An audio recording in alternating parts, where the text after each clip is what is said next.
Our daughter ended her life at 24 due to depression.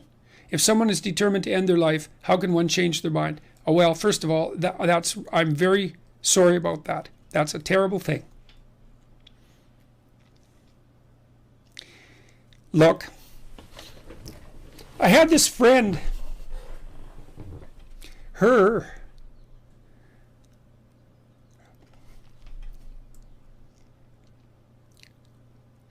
sorry. There's been a lot of depression in our family, so it's a question that cuts close to the bone. Anyways, I had this friend, a friend of my parents, and her granddaughter committed suicide, you know. She was just beating herself up about that. What could have I done? What could have I done differently? This is the problem with suicide. It leaves everybody behind thinking, oh my God, what could have I done? I could have treated the person better. I could have listened. I could have been there. It's like, and she was just beating herself up about this, really feeling that she wasn't a useful person, that she'd failed as a grandmother. She's a really good person, you know. And so I went for a walk with her, and I said, and she's married, and she likes her husband, and he's a really good guy. And I said, look, you're blaming yourself for your granddaughter's suicide. It's like, are you blaming your husband? Are you sitting him down and telling him what a useless bastard he was as a grandfather because his granddaughter committed suicide and how he failed completely? She said, no, I'd never do that. So I said, well, don't do it to yourself. No. Depression is a terrible thing. And many, many, many things cause it. And we don't understand. We understand some of them, but lots of them we don't understand at all. You know, sometimes people get depressed because they're really sick. We know that depression can be an inflammatory disease. It might be associated with autoimmune dysfunction. There's lots of reasons that people get depressed, and depressed people can go places that are so dark you just cannot imagine it.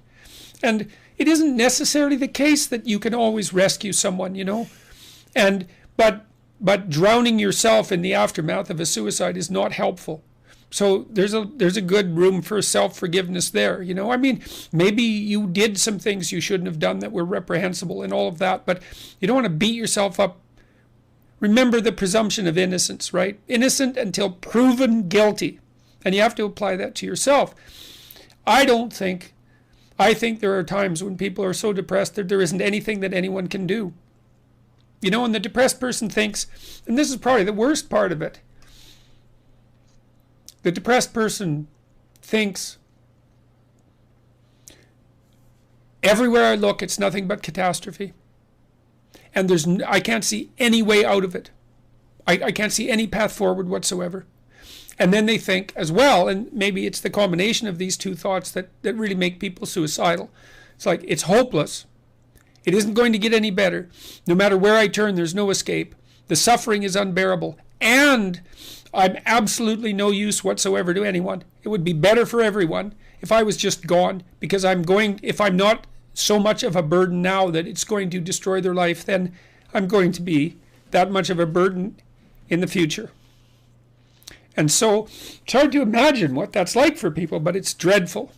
And there's lots of ways you get there. And so you can listen to people. You can desperately encourage them to seek the help they need. You know, like I've seen antidepressants work miracles on very, very many people. Now, they don't work for everyone, and they're not a panacea, but, you know, they have side effects and all of that. But one of the side effects of untreated depression is that you kill yourself, and there is no recovery from that. And the probability is actually rather high.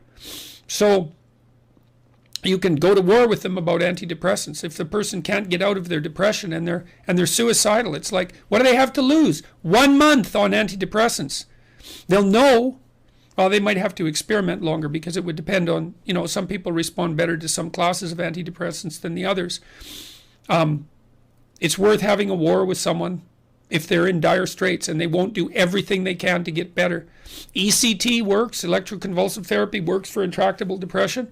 It's a terrible thing to contemplate, but the modern versions of ECT aren't. One flew over the cuckoo's nest. And again, it's like there's no coming back from death. So, look, it isn't you can't rescue everyone. People get sick and they die. And sometimes the way they die looks like it's depression.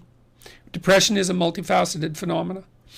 You can be there for them, you can listen, you can watch, you can intervene, you can try to understand, you can hold them accountable, you can do all of those things. But everyone has their own destiny, you know, and you're not omnipotent. And so sometimes a catastrophe occurs, like your daughter's. And then you should try to drag the least amount of misery forward that you can. Once you recover from your grief.